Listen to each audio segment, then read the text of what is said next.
evening, everyone. Welcome to the first of many Africa Today series. Today we'll be talking about Africa's political history and landscape and looking at implications today. My name is Ada Omewaliri, and I'm the Associate Director of the African Studies Center here at UNC. This talk is brought to you by the Center and Triangle Institute of Security Studies, and we do have Dr. Sullivan joining us here. She is the director of TISS. Some important info before we dive into the conversation today. This event, the session is being recorded, and we would have a copy of the recording on our YouTube channel by Monday. Professor Nzongola-Ntalaja will present for 40 minutes and we'll have the remaining time to take questions. Please use the chat box for your questions and we'll try to get to all of them if possible. If you want to ask your questions directly, and that's also an option, but please keep it brief. But in the meantime, please ensure that you're all muted for now until during the Q&A if you wanted to ask a question. And to our guest. Dr. George Nzongola-Ntalaja is a professor of political science at UNC Chapel Hill.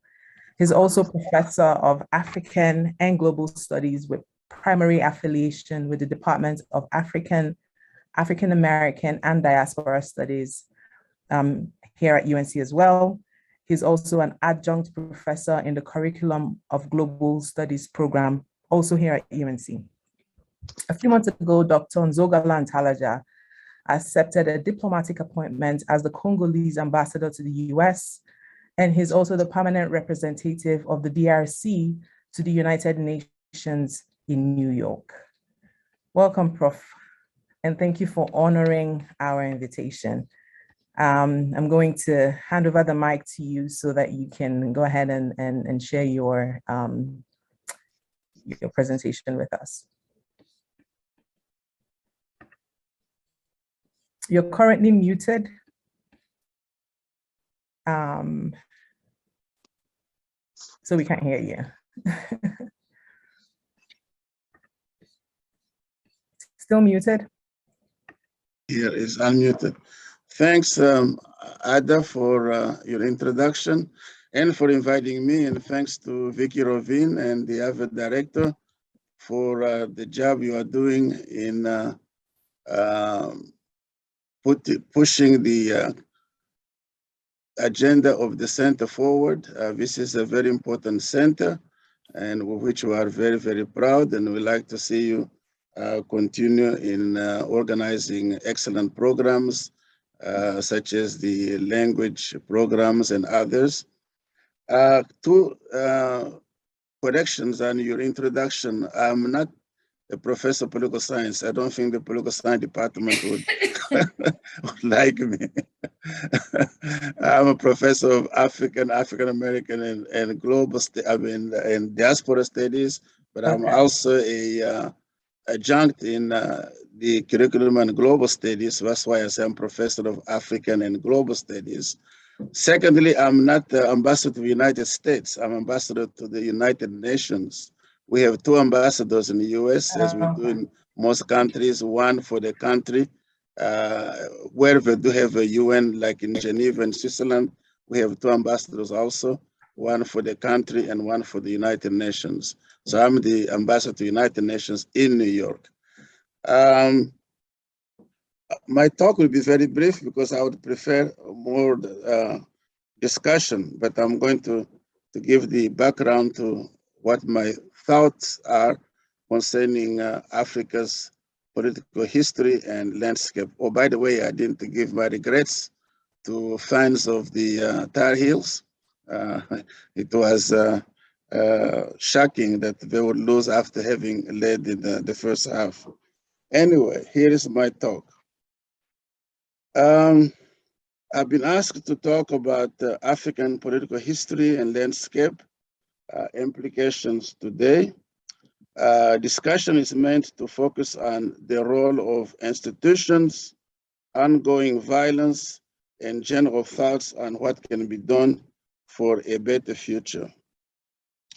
As a political scientist specializing in African political history, I would like to integrate all these three subjects into a general history of Africa's integration into the world system from the 15th century to the present.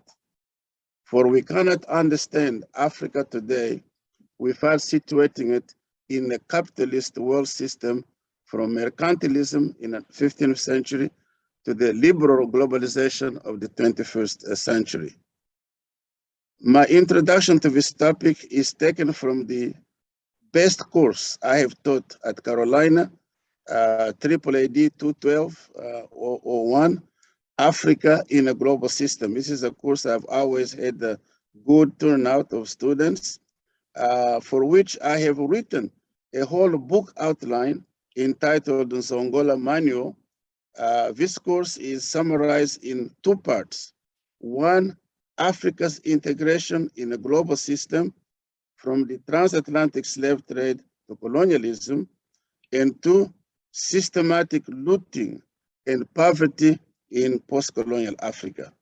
It is within this conceptual framework that we can best understand the role of institutions, ongoing violence, and what can be done for a better future. African integration in a world system.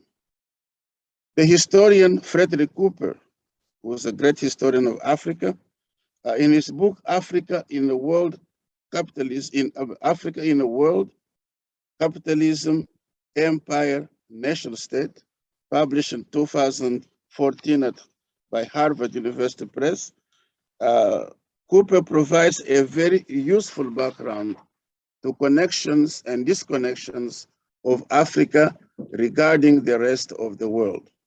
Interestingly, the book takes inspiration from W.B. Du Bois, especially his book, The World and Africa, an inquiry into the part which Africa has played in world history, which was published in 1946 after World War II. This was the third version of Du Bois's pioneering history of Africa, first published in 1915 as The Negro. According to John Parker and Richard Rathbone, two English historians, The Negro, and I cite them, provided a sweeping account focused on racial unity and the glories of Africa's ancient kingdoms. In 1922, it became a key text in William Leo Hansberry's history classes at Howard University in Washington, D.C., the first appearance of African history in a university curriculum, end of quote. So this was the first book teaching African history anywhere in the world. And this was taught at Howard University, thanks to the work of William Leo Hansberry, who was a great historian himself, written a book, actually his papers have been put together by Professor Harris, Joseph Harris, in terms of Africa, how classical writers looked at Africa. David Leverin Lewis, one of the foremost experts on Du Bois, describes the Negro as, quote, a large building block in an Afrocentric historiography that has achieved credibility through the writings of scholars such as Basil Davidson, Martin Bernal, and Sheikh Anta Diop, end of quote. Now, as you know, these are historians who are very contested by other historians, but their work is really very outstanding in terms of teaching us about the African past. In his 1946 update of his History of Africa, The World in History, Du Bois affirms that, quote, Africans had long experience of ruling themselves and could do so in the future, end of quote. This was undoubtedly a Pan-African statement, as the Pan-African movement was then fighting for the decolonization of Africa and for Africans to be able to run themselves as they had done before colonialism. He saw the fight against white supremacy as a worldwide undertaking. And this is again an idea that was shared by Lorraine Hansberry and many other Pan-Africanists in the United States. Already in a statement he drafted at the 1900 Pan-African Conference in London for sending to world leaders, he wrote that, quote, "The problem of the 20th century is the color line," end of quote. The famous words that 3 years later were to appear in his influential book, The Souls of Black Folk. Cooper is mistaken in writing that these famous words were first used by Du Bois in 1903. Although they became better known because of The Souls of Black Folk. The World in Africa provides a confirmation of Du Bois' May 1915 article in Atlantic Monthly. And this is an article you should read because it's very, very good in terms of understanding today's world. And here's Du Bois writing this during World War I. The African roots of war. So what were the African roots of war for Du Bois? He argued that World War I resulted in part from the competition for natural resources and markets fueled by the European scramble for Africa. The article also describes how workers in industrialized countries were more likely to side with their ruling classes than with their fellow workers elsewhere, since the economic gains made by their countries were benefiting them in improving their living standards.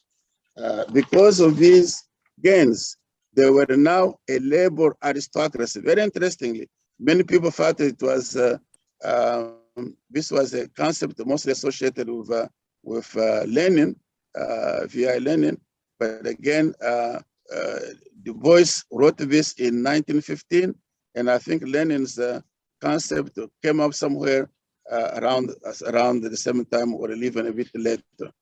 So labor aristocracy more likely to support imperialism and militarism than worker solidarity. And this is a phenomenon we're seeing today in the 20th century, how the working classes of developed countries have really abandoned working class solidarity because of the advantages they have received under capitalism. For Du Bois, Africa did not exist independently of the rest of the world. And these connections to the latter go back deeply into time. And quote, before the development of capitalism, before European conquest on the continent, end of quote. These pre-modern connections Du Bois referring to included the following three major events. The first is the fact that the first humans first appeared in Africa and then spread out to different parts of the world. Now, that's a well-known fact, as Christopher Ehret in his book, The Civilization of Africa, emphatically says, as most scholars who studied the origins of the world, that all of us in the world have some part of Africa in us. So this is one of the commonality that Africa has with the rest of the world, because almost all the people in the world did originate from Africa. The second major event was the Arab conquest of North Africa in the 7th century of the Christian era, and of the Iberian Peninsula in the 18th century, which gave rise to the enslavement of Black Africans to serve as soldiers in the Arab-European wars and as domestics in the Arab world. This conquest brought Black Africans to Mediterranean Europe and beyond, while a similar process of enslavement in the Muslim networks of the Indian Ocean took Africans to the Arabian Peninsula, India, and beyond. The third and final event was the growing importance of the trans-Saharan trade, which made Africa the major source of gold for Europe before the conquest of the Americas. So before gold and silver were found in Brazil and Mexico and elsewhere, it came basically from Africa. It went through the Sahara, from the west coast of Africa, all the way to the Mediterranean and beyond to Europe.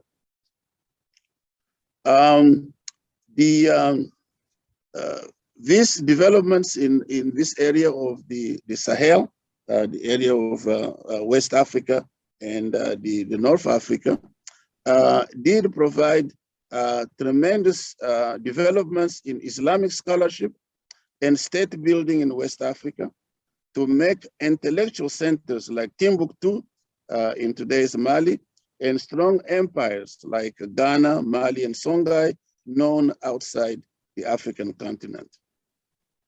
Two important and founding periods of the Europe-Africa interaction in the era of mercantilism and the rise of industrial capitalism were the transatlantic slave trade from the 15th to the 19th century and colonialism. Also known as the Atlantic or European slave trade, the transatlantic slave trade is generally dated between 1440 and 1888. From the beginning of Portuguese enslavement activities on the coast of Senegal in the 1440s to the abolition of slavery in Brazil in 1888. Although it did not last as long as the Arab Muslim slave trade, which lasted over a millennium from the 7th century to the 20th century, the transatlantic trade had a greater impact on Africa than the Arab Muslim slave trade.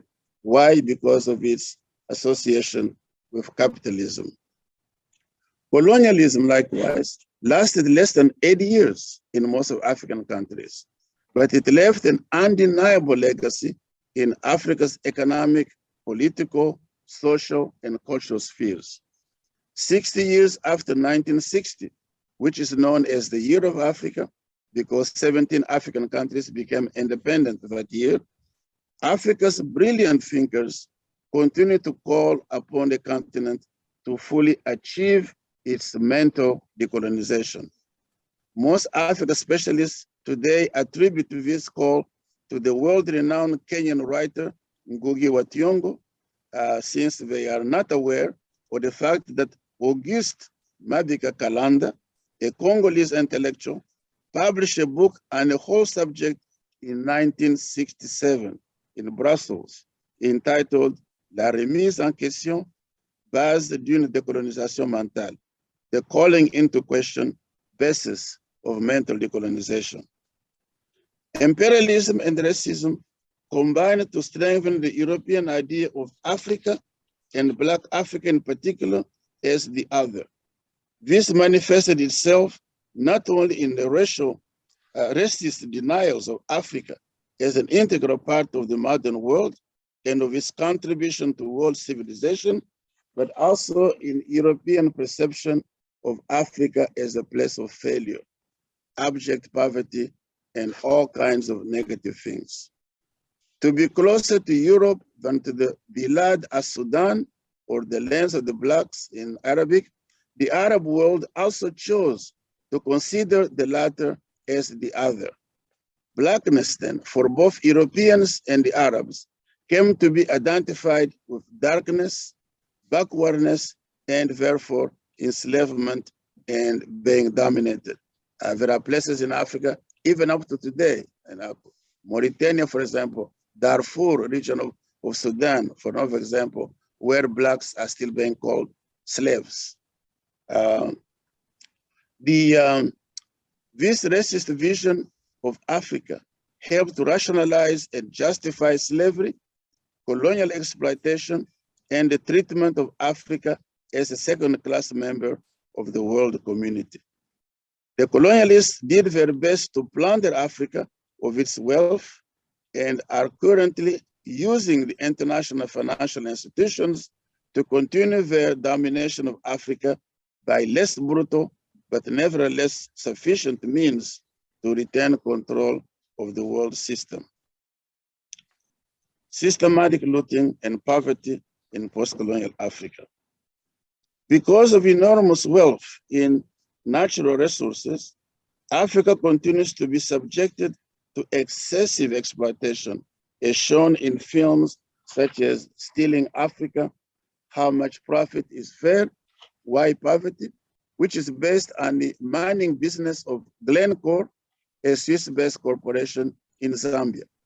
In his book, The Looting Machine, Warlords, Oligarchs, Corporations, Smugglers, and the Theft of Africa's Wealth, the British journalist Tom Burgess contrasts the general misconception in Western countries about foreign aid and the following realities. Quote, in 2010, he writes, fuel and mineral exports from Africa were worth $333 billion, more than 7 times the value of the aid that went in the other direction, end of quote. The film Stealing Africa puts the amount of money going out of Africa at 10 times of foreign aid. And today, as the aid is diminishing, as we know that the Western world is more preoccupied with Ukraine than with the poorer countries, I would say that this ratio has changed dramatically. Systematic looting of resources is the main reason for the persistence of extreme poverty in Africa today. Unfortunately, the looters include African oligarchs, but also transnational corporations, warlords, and smugglers, many of whom are Africans. And some of the resources they loot have been given labels with a criminal connotation, such as blood diamonds and conflict minerals. These labels are based on Edmond Dean Morel's brilliant designation of the rubber obtained from the Congo forest at the end of the 19th century and the beginning of the 20th century by agents of King Leopold II of the Belgians through extreme violence as red rubber. This metaphor is the origin of blood diamonds for those dug in Sierra Leone during the 1996-2000 Civil War, and for conflict minerals for the coltan, gold, tin, diamonds, and other minerals looted from Eastern Congo since 1998. One of the major shortcomings of African states today is the lack of effective governance of natural resource management. Many of African rulers seem to ignore, but if the continent is extremely rich in natural resources, most of these resources are not renewable. Arable land, forests, and freshwater sources are being destroyed by the mismanagement of resource extraction, minerals in particular. Deforestation, water, air, and even land pollution from chemicals used in mining, soil erosion, flooding, and other human-made catastrophes are damaging the environment for future generations. Post-colonial rulers are ignorant of the care of which their ancestors took of the land that can be extremely harsh despite the enormous wealth of its underground forest, water bodies, fauna, and flora. Quoting and paraphrasing the historian John Iliff, Parker and Rathbone, two other historians, write that Africans are, quote, the frontiersmen who have colonized an especially hostile region of the world on behalf of the entire human race, end of quote. The building of enduring societies in a harsh environment of ancient rocks, poor soils, fecal rainfall, abundant insects, and unique prevalence of disease, Iliff argues, represents a triumph against adversity, yet that triumph has been hard-won, for it has come at the cost of great human suffering and Africa's ongoing poverty, end of quote. This is a point echoed by Richard Reid, another British historian of Africa, who writes in reference to a major killer disease of tropical Africa, trypanosomiasis, or sleeping sickness, that, quote, the history of Africans is in large part the struggle to adapt to hostile environments, end of quote. Eradicating poverty to ensure sustainable development and better living conditions for over 1.4 billion Africans and their future generations will require a better management of the environment, changing the relationship between Africa and the global system and implementing redistributive justice for all. These are some of the major themes concerning Africa's political history and landscape today. For a better understanding of the place and role of Africa in a global system, we need to examine the following questions. One, how did the process of capitalist globalization emerge? And how did Europe succeed in dominating Africa and continues to do so today? Two, what was the impact of the 19th century Islamic revival on African societies and the colonial conquest? These Islamic prophets played a major role, not only in redesigning the landscape politics of many countries in West Africa, but also in fighting against European colonialism. Three, why did empire builders like King Leopold II and Cecil Rhodes not follow the path of humanitarian imperialism advocated by Western missionaries like David Livingstone? Four, how did European colonialism function and what was its impact on Africa and its people? Five, why have decolonization and independence not fulfilled Africa's aspirations of leaving the zone of global apartheid to fully integrate the global village politically and economically? We've been talking about Millennium Development Goals from 2000 to 2015, as the former British Prime Minister Cameron joked when they adopted the Sustainable Development Goals. He said, here we are having failed to implement the 8 Millennium Development Goals, we're adopting 17 other goals. Are we really going to achieve them? Well, as the things go, I don't see them being achieved. So this is the question, but not only Africans, but the international community has to answer. 6, how can African women throw away the weight of patriarchal ideologies, archaic practices, customs, and morals to fulfill their aspirations of a life of full gender equality of men in contemporary Africa? 7, what are the permanent interests of the developed West, Japan, and South Korea in post-colonial Africa? 8, is China truly pursuing a win-win cooperation of Africa or another form of exploitation? And finally, 9, what can be done to put an end to the looting of African resources by African oligarchs in collaboration with transnational corporations, smugglers, and warlords? Now, this looting is a major part of the ongoing violence in Africa today, especially in Eastern Congo, where we have a war that has been going on for over 25 years. And all of these militia groups and smugglers and others are involved in this process. Being here at United Nations, I've come across a lot of very useful information to see how the outside world is really benefiting from this violence in Eastern Congo. Thank you very much.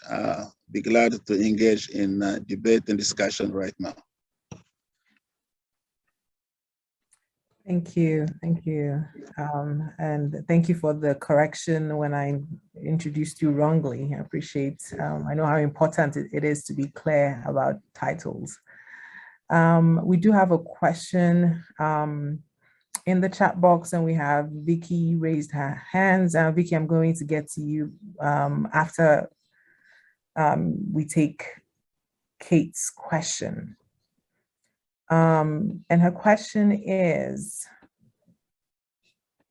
Kate is a graduate of UNC and currently works for a US-based engineering renewable energy company with a local branch in Kinshasa. Mm-hmm. She says she spent a few months in the Congo and would like to know your thoughts on the president's recent removal of the managing directors, CFOs, and key staff of many parastatal companies in the Congo. Well, they're corrupt, most of them. They had to go. This is one of the major problems that 2 years ago, the president himself said that only 20% of the money produced in the Congo ends up in the state treasury. And all of these government companies, these are public enterprises, which are involved in mining of minerals, in extraction of water and its distribution, and provision of electricity, and so on. They haven't done a good job at all. And all they've been doing is making money and sharing it with their friends in outside world and in a higher bureaucracy, and not providing services to the people. In Kinshasa, if she lived in Kinshasa, she would know that most people don't get electricity a full day. Some people can even go a full day without electricity, while we are close to one of the biggest hydroelectric site not far from Kinshasa. So it tells you why many of these people have been around for too long. They were the appointees of the former president, who's known as one of the richest men in Africa, according to Forbes magazine. He owns billions and billions of dollars in banks all over the world, in real estate, in all kinds of things. So it was time. We've been crying for this to happen, and we're happy that it's beginning to happen. We need to get more and more of these people out of government jobs and out of parastatals or government companies, so that more decent people, men and women who are really committed to the development of our country and to the welfare of the people should take over these institutions. Thank you. She also asks a few questions, but I want to make that a little bit broad because it's around constraints on executive power and the freedom of political participation, as well as the quality of the institutions.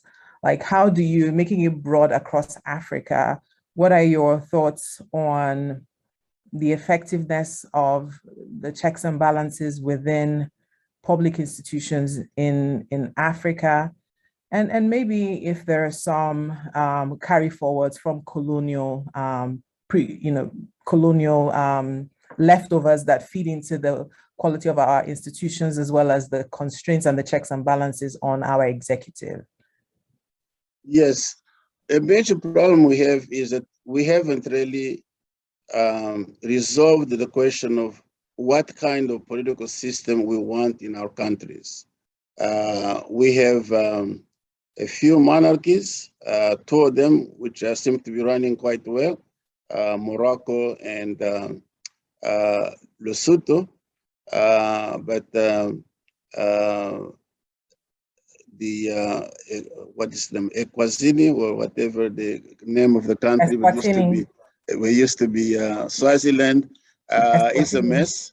It doesn't seem to, the king thinks that as a traditional ruler, he had to be a dictator, while traditional rule did not allow for dictatorship. And then we have this copying of external models. Many of our countries love the French presidential system. You see that we have very few, we don't have countries really following the American presidential. mostly the French one, which includes a prime minister. And some countries believe that this is really a sharing of power between the president and the prime minister, but it's not really that clear, because in some countries, or in most countries, the prime minister is just a clerk to the president. He doesn't really have much of initiative and much control of policy. Everything comes out of the presidency, which is not, which is a bit not in alignment with the Constitution, because the Constitution clearly indicates that this is a semi-presidential system in which you have two heads, a president and a prime minister. So we need to sit down and design a system that is workable in Africa, but can be implemented without too many crises in government and so on. We have very few countries have parliamentary democracies, which make things much clearer. For example, in Ethiopia, there's no doubt as who is the boss. It is the prime minister. The president of Ethiopia is a figurehead. Is the ceremonial head of state, just like Queen Elizabeth and the president of Israel, the king of Belgium, and so on and so forth. These are ceremonial head of state, while the prime minister is the real person who has power, and so on. Many of us had wished for that kind of system. We fought for this at the National Conference in the Congo in 1992, but we did not succeed because most people believe that we got to have executive presidents. I don't know why an executive president would be a better one than the prime minister, but anyway, that's what the system is. So we need to our legal scholars and need to work out a system that is really workable in Africa, but does not create this kind of confusion as to who does what in our systems. In terms of liberty, of civil liberties, I think that many countries in Africa are doing quite well now. My own country, the Congo, there is freedom of press. Sometimes when a newspaper person will go beyond what people consider decency, or to attack the president or his wife, he can get into trouble. But people are free to talk. People are free to compose songs. People are free to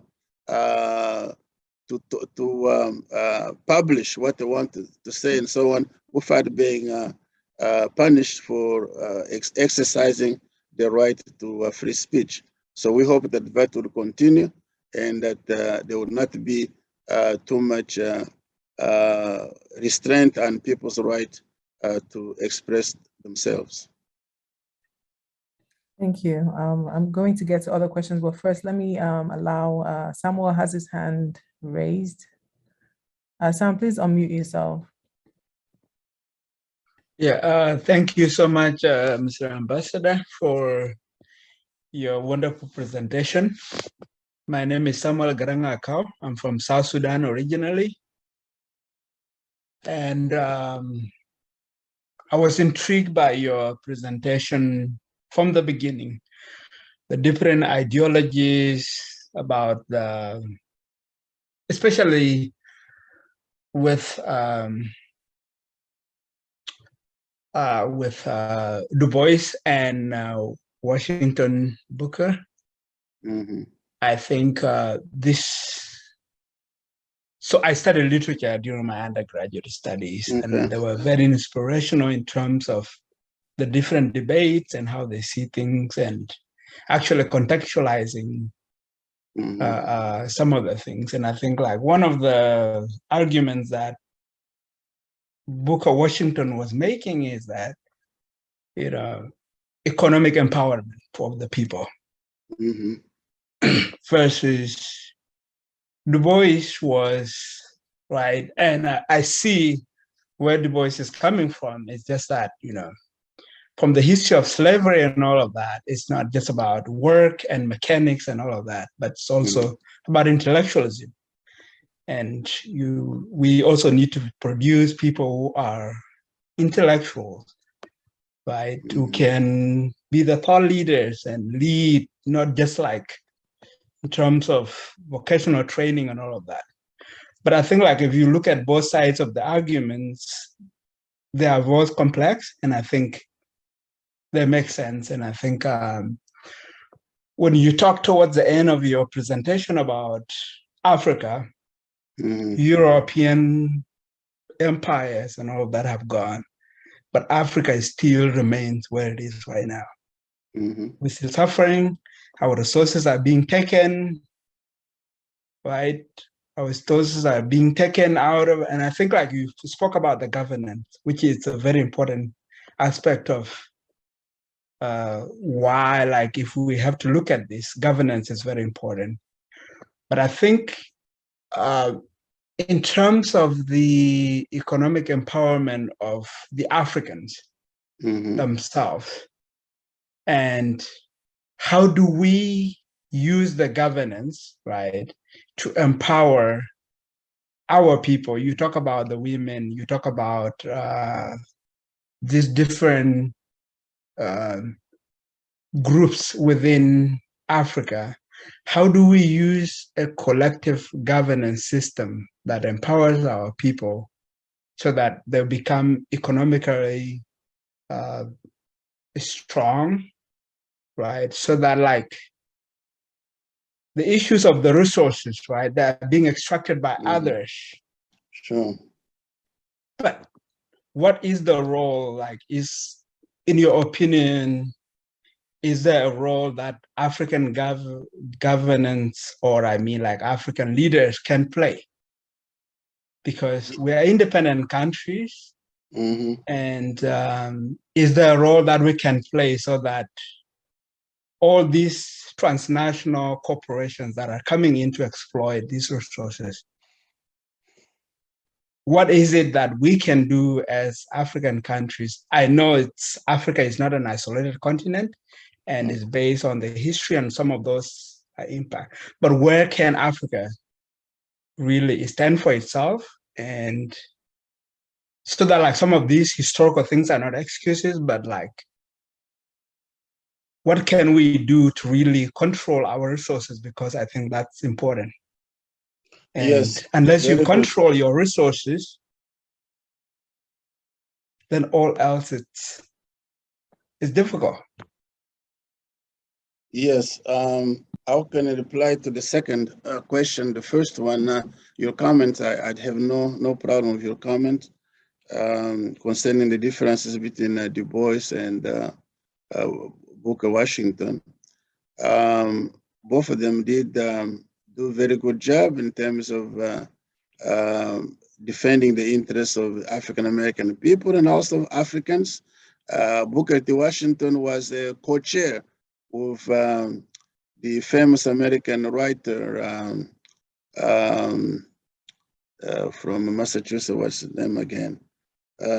Mark Twain. Mark Twain and Booker T. Washington was the co-chair of the Congo Reform Association's U.S. branch. This is an organization that came out of Britain in 1904 to fight against King Leopold II and his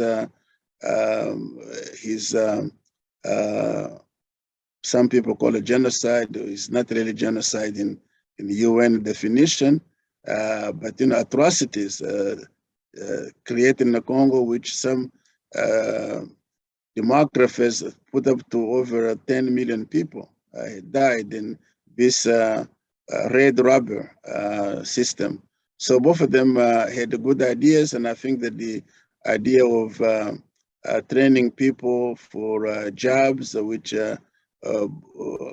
Booker and then George Washington Carver of the Tuskegee experiment in skills development were excellent ideas. This is what we like to see in Africa, that our governments give young people an opportunity to develop skills.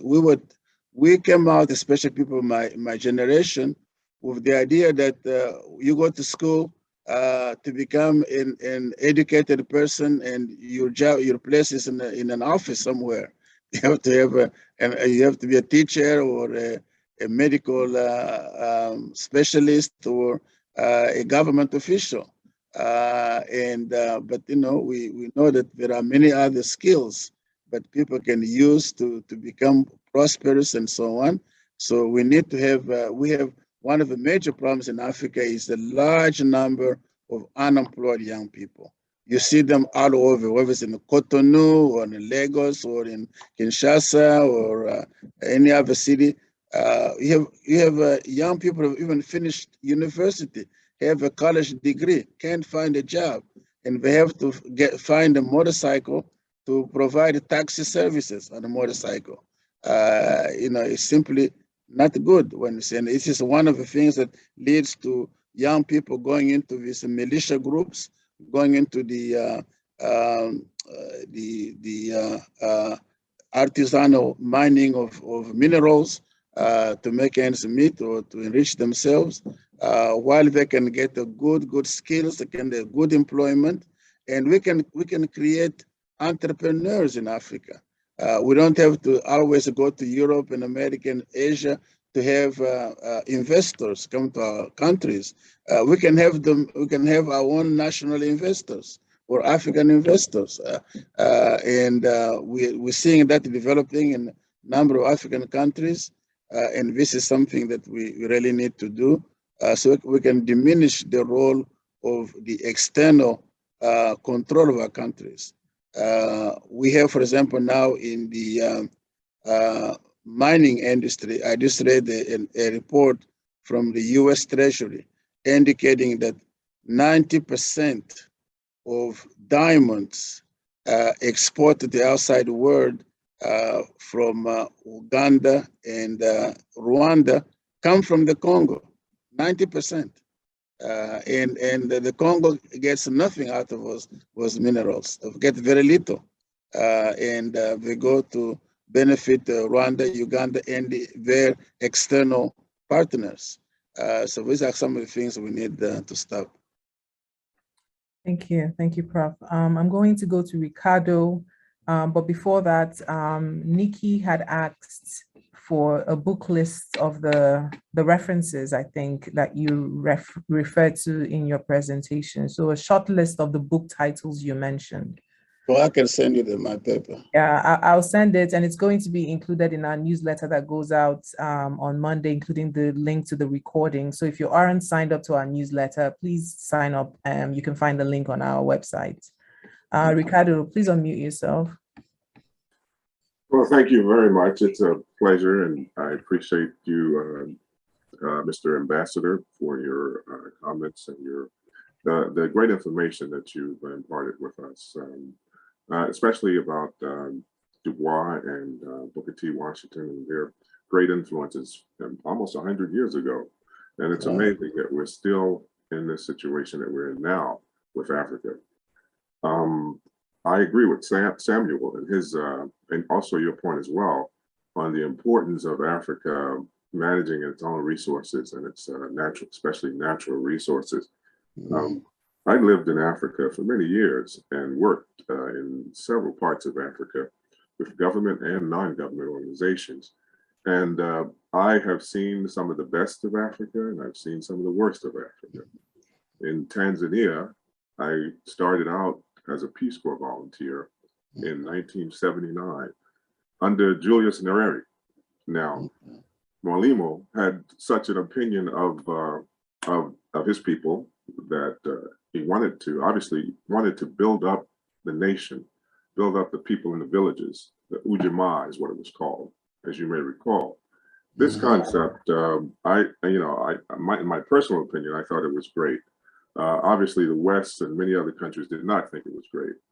But without the backing of the people in the country being able to utilize its own resources, it was doomed to not do so well or fail. But Tanzania is still progressing, as I can see. But Ethiopia, I worked in '84 and '85 when there was a huge drought in Ethiopia. where it was a communist dictator running the country. So I lived in a communist country, and I saw the resources that were dwindling away as a result of drought and as a result of agricultural policies that were detrimental to the people of that country and to the ruthless dictators' efforts to gain and control power. So my question is, where does the buck stop in Africa? Is it the leaders, or is it the people? Well, the people make the leaders, or the leaders make the people? Which one? I lived in South Africa as well. When Nelson Mandela became president, I was there working for a government agency, and we were under the CAAA, which was called the Comprehensive Anti-Apartheid Act. That act was trying to overthrow apartheid and working with the local NGOs, not the government, of course, but to overthrow apartheid. And I had the privilege and the honor of seeing that transition from a apartheid state, so not dissimilar to what I grew up in the South here in North Carolina in the 60s and the 70s, become a free, independent or free country where people of all races are able to vote and to move forward in life. But yet, you've seen, we've seen throughout many countries, a lot of backward steps. You go forward, then there's so many backward steps where sometimes leaders are not being responsible to their people. Whereas back, as I mentioned, Nyerere was being responsible, at least what I was thinking, he was being responsible to his people. He was trying to build up the villages and the rural areas and the primary schools first. Whereas many leaders you'll see now, as you mentioned yourself, are building up their own pockets first and building up their own relatives first. And it's unfortunate. So where does the buck stop? Is it the people's responsibility, or is it the leaders? Well, the responsibilities on both sides. We still have the paternalism of the colonial system is still very much because we have this concept of the president as the head of state and head of the country, head of a village. He's like the eldest person in a family or a tribal chief. So that kind of concept ultimately does cultivate paternalism. The president and his wife think like they are the only parents and we are their children. And this is how Mobutu used to see us, because we were told that you are born, you are a member of Mobutu's party, whether you like it or not. And that when you need something, you ask the father, and he's happy to come and put a hand in his pocket and brings out huge amounts of money to give to somebody. But he can do that for millions of people. He can do it for a couple of people, but not millions. And I think the people also tend to continue to expect that kind of behavior from their rulers, rather than considering them as servants of the people. They are supposed to be, like in French, we say fonctionnaire. Civil servants are called fonctionnaire. You have a function to execute, and you're supposed to work for the people and not to work for yourself. So we have change has to take on both sides, both the rulers, how they see themselves and how they are supposed to look at the people, and the people also to know that they can take action on their own. The people have brought down presidents. Look at Burkina Faso. They brought down presidents in taking action. Look at Sudan. They've done it 3 times. Military dictators have been removed from power by ordinary people walking in the streets of Sudan. So it can be done. It's a question of organization, question of will, and a question of bravery, because many people died with the soldiers, shooting live ammunition into crowds. So it is a complex issue, but but I think needs a solution on both sides. Are there are there any strategies to go forward in this? In other words, we've said that for many years. I've heard that many years as well. But an evaluation, or is there a strategy going forward is rule of law, for instance, U.S. aid going into Africa, should it be focused on rule of law versus natural resources, other than the disaster assistance that's granted, but all the other development assistance? But we need that from legislators, and you see in many of our countries, legislators become simply rubber stamp because we expect the government to give them money, and so that they don't want to lose their support from the government. We need that from church leaders, and yet to see church leaders are no different from politicians. They behave like politicians, and they too tend to see themselves as people who look down on the people and who tell them what to do rather than discuss with them and so on. So, and then civil society organizations. I think that the organization of women, of workers, of civil servants, these are organizations that should play that role of trying to organize people. Well, thank you, Doc. Thank you, Mr. Ambassador. Welcome. Thank you. Can you hear me?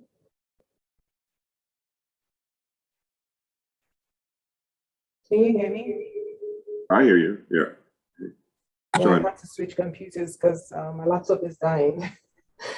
But can you all still hear me? No? I hear you. Okay. Yes. Thank you everyone for your contributions.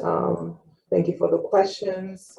It feels like Ricardo was in our policy 717 class, where we actually talked about the role of institutions, and we talked about the role of international aid, foreign aid essentially, and should foreign aid focus on supporting national strategies, which are typically, there's a conversation around, is it the representative of the priorities of the people? Is it inclusive, or is it just capturing a few, which is the elite capture, which you've also touched in your presentation, Ambassador? But to close out, we're about to close out. I just wanted you to share some final words on the current state of violence in Africa, and the relationship maybe with depleting resources, because you also did mention the waste and the corruption of our resources, but it's also depleting not just oil and gas, but also natural resources. Is there a connection between that and the uprisings that we're seeing now? Well, I mean, when you look around the continent and areas having violence, generally you have violence of two kinds. One is corrupt rulers who want to stay in power forever, and the people get tired and want them out, and they don't want to leave, and so they send paramilitary or even regular military to oppress you and to threaten you with guns and so on. The other one is associated with poverty and the greed, not only poverty, but also greed, because there are people who see that they can accumulate wealth on their own by using force to enrich themselves. They're using force as militia groups that go out to for example, the selling of oil illegally in Nigeria.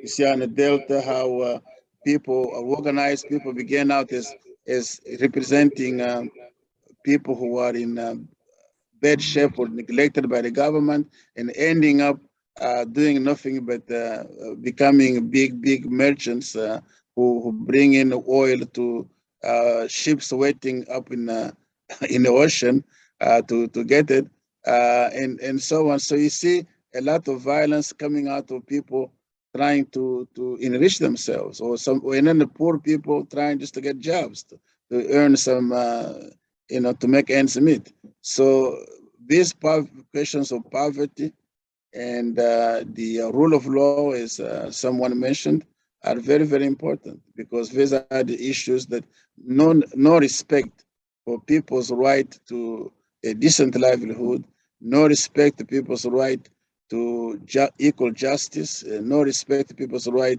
to access to jobs and so on. They can create violence. Thank you so much. On behalf of my co-directors who are on this call, but silent participants, I want to say thank you on behalf of TISS, which is headed by Dr. Sullivan, to the ASC team, and also to my Policy 717 class who are part of this audience and listening to your very insightful contributions. And to the rest of the participants, thank you everybody for joining us. If you aren't signed up to our newsletter, please sign up. We do have a lineup of different events and series, and we're beginning to plan into the fall. If you have ideas for talks based on your research interests, let us know. We can make that happen. Thank you everyone for joining us. And I want to say thank you again, Professor. It's always an honor to have you and learn and listen to your wealth of experience and knowledge. So thank you for also being really easy and flexible, despite being an ambassador. Thank you. Have a good evening, everyone. Thank you. Bye. Bye.